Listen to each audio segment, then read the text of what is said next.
دا خلک له شاوخوا 500 کلونو راهیسې په دودیز ډول سره د جمعې په سهار د هرات ښار په همدې څنډه کې د بېلابېلو توکو د پلورلو لپاره سره راټولیږي. د پیرودونکو لپاره دا بازار په دې ښه دی چې د نورو ځایونو په پرتله د حیواناتو د پیر او پلور ترڅنګ یو شمېر توکي ارزانه او په کمه بیه پلورل کیږي. هر شی که مستبشین جاست هر څه دلته پیدا کیږي، له کفترې څخه نیولې بیا تر اس او یو شمېر نورو توکو پورې ټول ښه ارزانه دي. زه خپله اسوار یم او له همدې لارې د خپلې کورنۍ لپاره ډوډۍ پیدا کوم.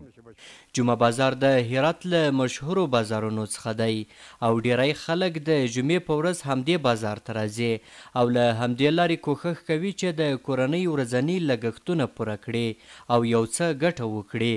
د دې بازار کاروباریان وایي چې دلته ډیری خلک د وزګارتیا له کبله هم راځي او په همدې بازار کې کوښښ کوي چې د ځان لپاره یو کاروبار پیدا کړي. جمعه بازار ته د دې لپاره راځم چې ساعت مې تیر او یا هم کله مې کوم الوتونکی مرغه خوښ شي بیا یې اخلم. ډیری خلک د وزګارتیا له کبله هم راځي او غواړي چې د ځان لپاره یو کار دلته وګوري او که کار نه وي بس همدلته ګرځي او فکر یې سم وي.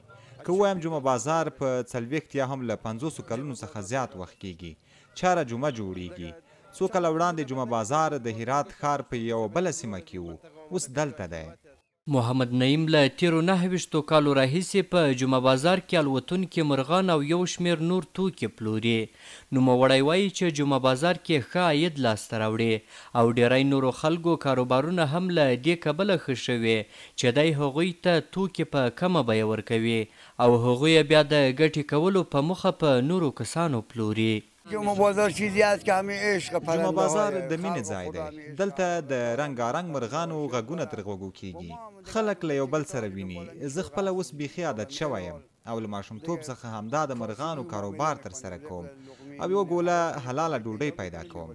شکر کارونه مې ښه دي، هر څه مې په انصاف دي او ډیری نور خلک هم د همدې انصاف له کبله څه نا څه ګټه لاسته راوړي.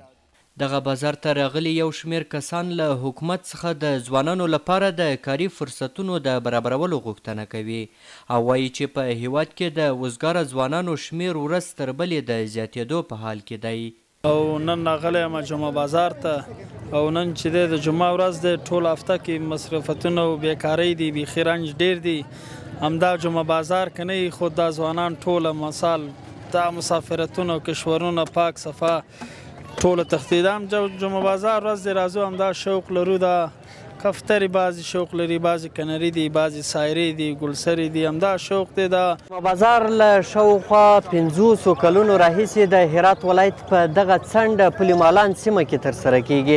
په دغه بازار کې د رنګارنګ مرغانو ترڅنګ یو شمېر حیوانات او دغه راز ځینې نور توکي هم پلورل کیږي. د هرات ښار اوسیدونکي وایي چې له دې لارې د خپلو اولادونو لپاره حلاله نفقه پیدا کوي. احسان الله کریمي، CMG، د هرات ولایت پلیمالان سیمه.